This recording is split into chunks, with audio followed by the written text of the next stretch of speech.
Assalamualaikum warahmatullahi wabarakatuh. Halo teman-teman semua, perkenalkan nama saya Muhammad Ihsan dengan NIM 22552011111012. Saat ini saya sedang menempuh pendidikan di Universitas Muhammadiyah Banjarmasin, Fakultas Teknik Program Studi S1 Informatika. Di dalam video ini, saya ingin membuat sebuah rangkuman pembelajaran dari mata kuliah pemrosesan data terdistribusi dengan dosen pengampu Bapak Komarudin M.Com.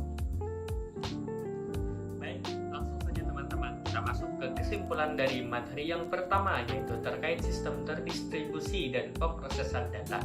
Materi ini itu membahas tentang sistem terdistribusi yang merupakan infrastruktur komputasi modern yang terdiri dari beberapa komputer yang bekerja secara paralel melalui jaringan untuk menyelesaikan tugas secara bersamaan. Sistem ini itu memiliki karakteristik utama, yaitu desentralisasi, transparansi, skalabilitas, dan keandalan. Arsitekturnya terdiri dari 3 model dasar: client server, peer-to-peer, dan middleware yang masing-masing memiliki fungsi spesifik dalam mengelola komunikasi dan pemrosesan data. Keunggulan utama dari sistem ini terletak pada peningkatan kinerja melalui pembagian beban kerja, keandalan tinggi dengan sistem backup otomatis, dan kemampuan untuk berkembang secara fleksibel.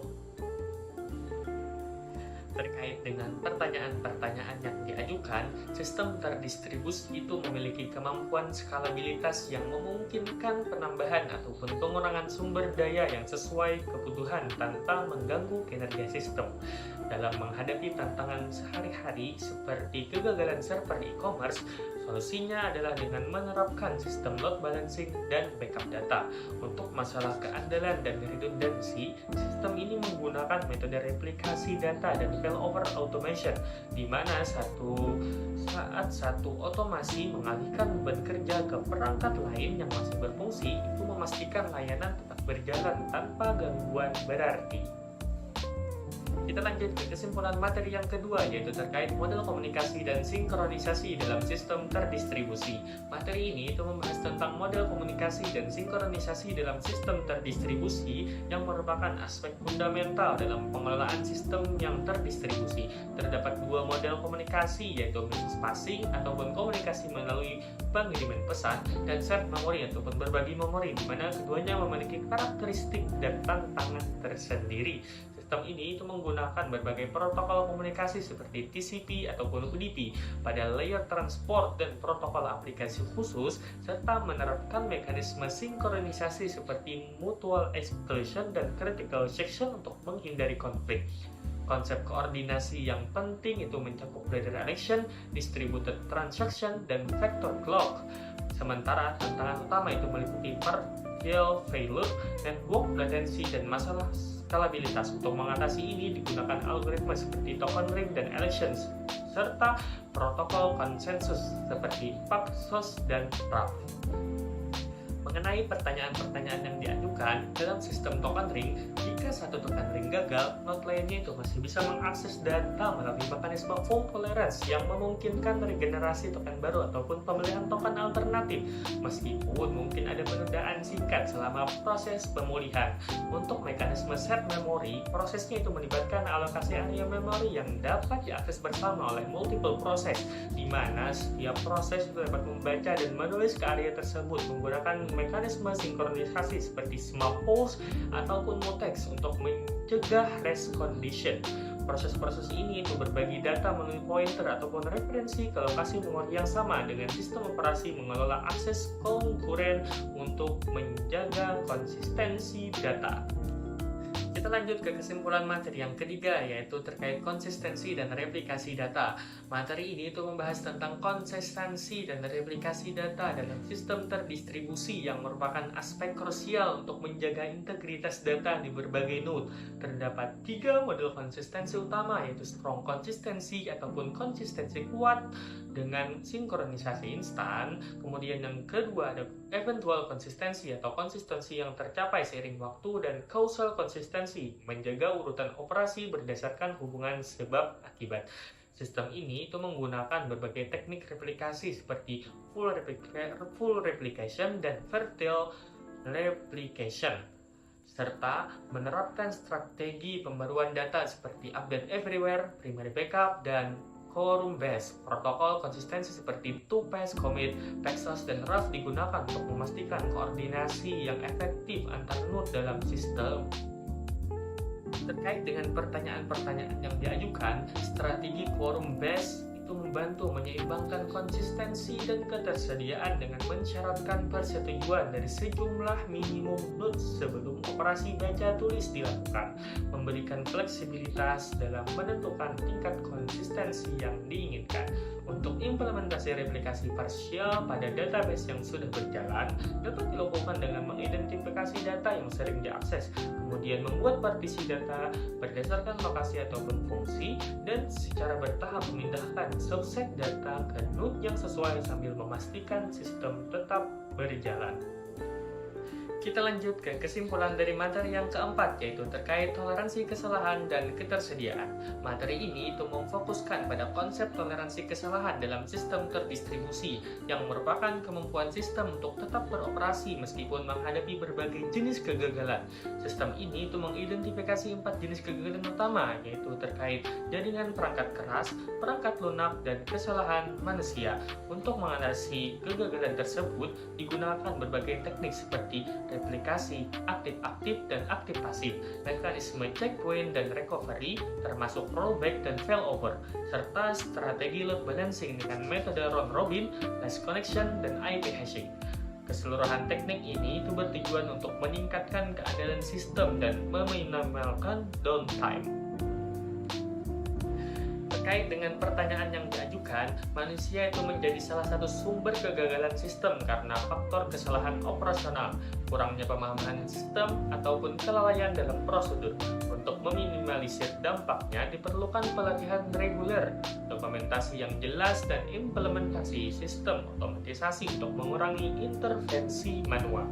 Dalam konteks load balancing, sistem itu bekerja dengan mendistribusikan beban kerja ke beberapa server menggunakan algoritma seperti round-robin, distribusi merata secara beruntun, last connection, prioritas server dengan koneksi paling sedikit, ataupun IP hashing, koneksi dari IP yang sama diarahkan ke server yang sama untuk optimalisasi kinerja.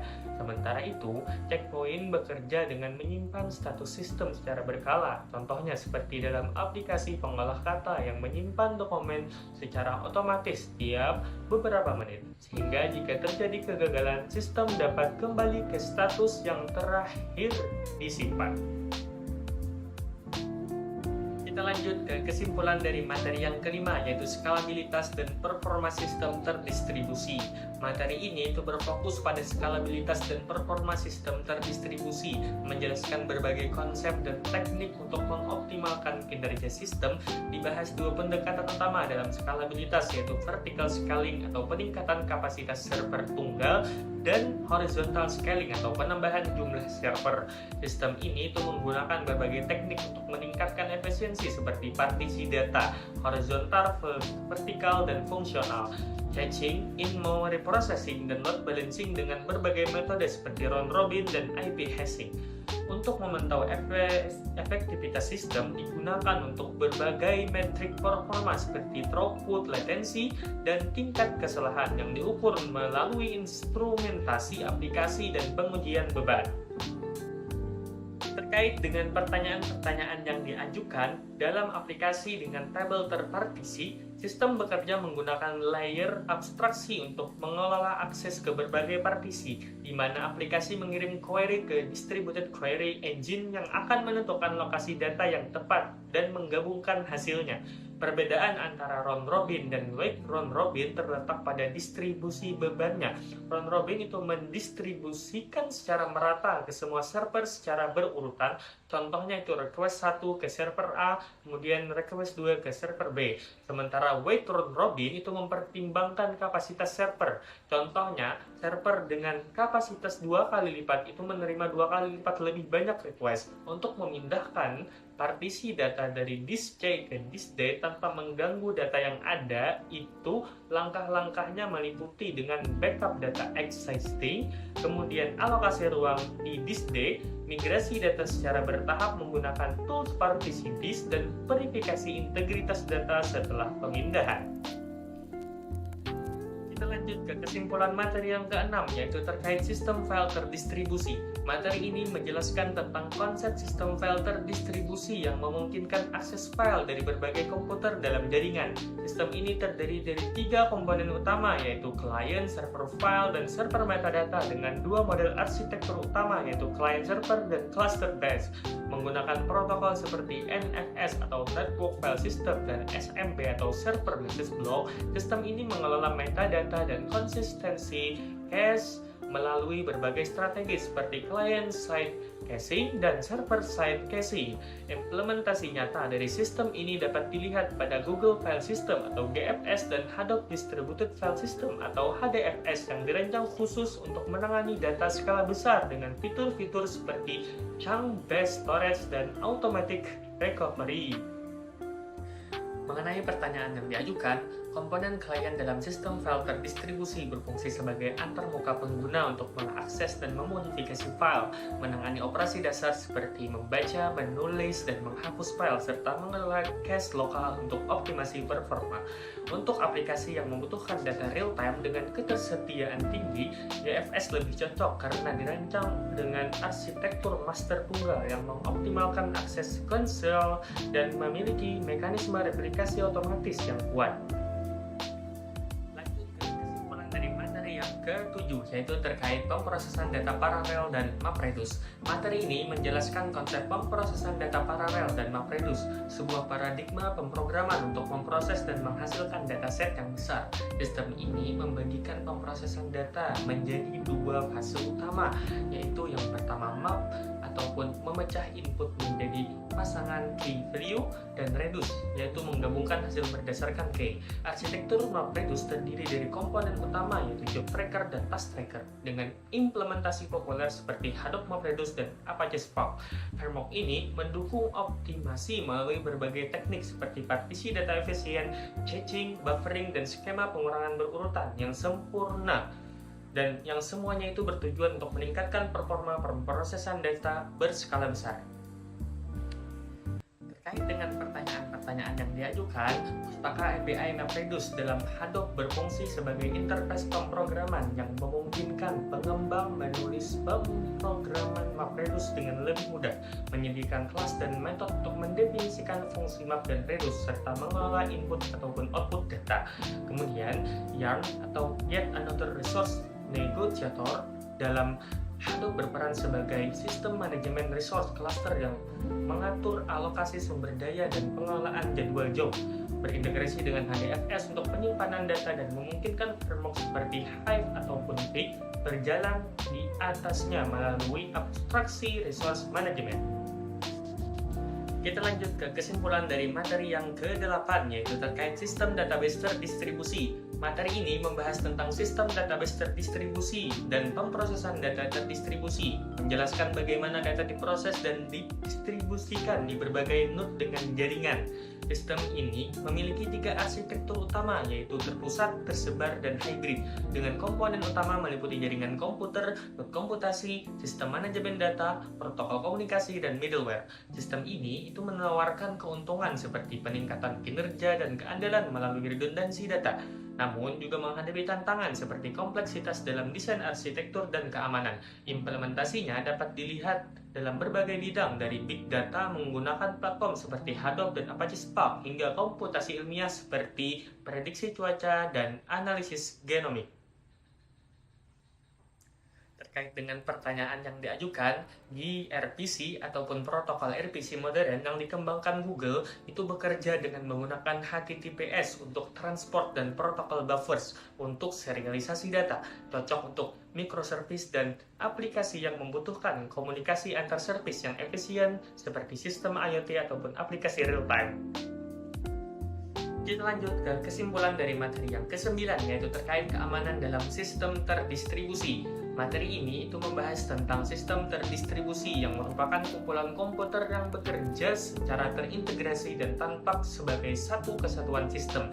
Dalam aspek keamanannya, sistem ini menerapkan 5 pilar utama, yaitu confidentiality, integrity, availability, authentication, dan authorization. Untuk menjaga keamanan data, sistem menggunakan 2 jenis enkripsi, yaitu symmetric encryption dengan satu kunci dan asymmetric encryption dengan dua kunci, yaitu publik dan privat. Protokol keamanan seperti Kerberos dan OAuth 2.0 diimplementasikan untuk autentikasi, sementara RBAC dan ABAC itu digunakan untuk otorisasi, dan yang terakhir ada komunikasi diamankan melalui SSL atau TLS dan PVR. Sedangkan untuk deteksi ancaman menggunakan IDS dan IPS yang bekerja baik secara reaktif maupun proaktif. Terkait dengan pertanyaan-pertanyaan yang diajukan, intrusi dalam sistem terdistribusi adalah upaya tidak sah untuk mengakses ataupun merusak sistem yang ditangani melalui IDS dan IPS untuk deteksi dan pencegahan. Autentikasi dan otorisasi itu berperan penting dalam verifikasi, identifikasi, dan pemberian hak akses. Dengan autentikasi ini memastikan pengguna adalah benar yang berhak akses. Sementara otorisasi itu menentukan apa yang boleh diakses oleh pengguna terverifikasi. Yang terakhir itu ada LDAP ataupun Lightweight Directory Access Protocol, adalah protokol untuk mengakses dan mengelola informasi direktori. Contoh sederhananya seperti buku telepon digital yang menyimpan informasi pengguna dalam struktur hierarkis, memungkinkan pencarian dan autentikasi terpusat dalam jaringan. Kita lanjut ke kesimpulan materi yang ke-10, yaitu cloud computing dan virtualisasi. Materi cloud computing dan virtualisasi ini membahas tentang transformasi teknologi informasi modern yang memungkinkan pengguna sumber daya komputasi melalui internet. Cloud computing hadir dalam 3 bentuk layanan utama, yaitu IaaS, PaaS, dan SaaS. Struktur arsitekturnya terdiri dari komponen front-end, back-end, network, dan middleware yang bekerja secara terintegrasi. Teknik virtualisasi yang digunakan untuk mencakup pendekatan berbasis hypervisor dan container. Manajemen sumber daya dan orkestrasi menjadi kunci dalam mengoptimalkan performa sistem, dengan contoh implementasi sukses pada kasus Netflix yang menggunakan AWS dan Spotify yang menggunakan Google Cloud Platform untuk mencapai skalabilitas dan efisiensi global. Untuk menjawab pertanyaan-pertanyaan yang diajukan, teknik virtualisasi hypervisor dan container itu masing-masing memiliki keunggulan dan kelemahan. Hypervisor lebih aman dan terisolasi, tapi membutuhkan lebih banyak sumber daya, sementara container lebih ringan dan cepat, tapi kurang terisolasi. Container ini lebih banyak digunakan untuk aplikasi modern karena efisiensinya. Kemudian, arsitektur cloud bekerja dengan front-end sebagai antarmuka pengguna, contohnya website Netflix. Kemudian ada back-end untuk pemrosesan server Netflix, network untuk konektivitas infrastruktur internet, dan yang terakhir ada middleware sebagai penghubung API Netflix. Kemudian yang terakhir ada pemilihan antara virtualisasi hypervisor dan container, itu tergantung pada kebutuhan. Hypervisor cocok untuk isolasi penuh dan sistem operasi berbeda. Kemudian sedangkan container itu ideal untuk aplikasi microservice dan deployment cepat. Kita lanjut ke kesimpulan dari materi yang ke-11, yaitu tren dan perkembangan terkini dalam pemrosesan data terdistribusi. Materi ini itu membahas tentang perkembangan terkini dalam pemrosesan data terdistribusi, mencakup beberapa teknologi inovatif yang mengubah cara pengelolaan dan pemrosesan data. Yang pertama itu ada edge computing yang membawa komputasi lebih dekat ke sumber data, sementara fog computing itu bertindak sebagai lapisan antara edge dan cloud. Kemudian ada blockchain yang hadir sebagai solusi untuk pencatatan data yang tidak dapat dimanipulasi, dan serverless computing memungkinkan pengembang fokus pada kode tanpa mengurus infrastruktur. Kemudian dalam konteks big data dan AI, sistem terdistribusi ini memungkinkan pemrosesan data berskala besar dan pembelajaran mesin yang lebih efisien. Kemudian yang terakhir ada quantum computing. Quantum computing ini muncul sebagai teknologi masa depan yang menjanjikan peningkatan dramatis dalam kemampuan komputasi. Sementara green computing fokus pada efisiensi energi dan keberlanjutan lingkungan. Terkait dengan pertanyaan-pertanyaan yang diajukan, quantum computing itu berpotensi mempengaruhi keamanan data dengan kemampuannya memecahkan enkripsi tradisional, namun juga mendorong pengembangan kriptografi kuantum yang lebih aman. Dalam pengembangan AI, pemrosesan data terdistribusi itu memungkinkan pelatihan modal yang lebih cepat dan efisien, melalui teknik seperti federated learning dan distributed training. Kemudian, sementara itu, keamanan data dalam blockchain dijamin melalui mekanisme konsensus terdistribusi, kriptografi, dan sifat immutability-nya yang membuat modifikasi data tanpa konsensus hampir mustahil, berbeda dengan database terpusat yang memiliki single point of failure. Kita lanjut ke kesimpulan materi yang terakhir, yaitu UTS dan UAS. Pada saat UTS pemrosesan data terdistribusi, kami diberi tugas kelompok untuk membuat video tentang materi model komunikasi dan sinkronisasi dalam sistem terdistribusi, yang dimana di dalam video tersebut itu memuat unsur perkenalan anggota kelompok, kemudian ada penyampaian submateri dan dilanjutkan dengan penyampaian isi materi. Sekaligus yang terakhir ada kesimpulan sekaligus penutup. Pembuatan video ini diupload di channel YouTube kami dan link video tersebut harus dikumpulkan sebelum jam 23.59 pada hari terakhir UTS. Selanjutnya, pada saat UAS pemrosesan data terdistribusi, kami diberi tugas berindividu untuk membuat video rangkuman dari pertemuan 1 sampai pertemuan terakhir dari mata kuliah pemrosesan data terdistribusi ini. Pembuatan video ini diupload di channel YouTube pribadi kami dan link video tersebut harus dikumpulkan sebelum jam 23.59 pada hari terakhir UAS. Baik teman-teman sekalian, demikianlah video rangkuman pembelajaran dari mata kuliah pemrosesan data terdistribusi yang telah saya buat. Terima kasih kepada teman-teman yang telah menonton video ini. Semoga video ini dapat bermanfaat bagi kita semua. Saya Muhammad Ihsan, pamit undur diri. Wassalamualaikum warahmatullahi wabarakatuh.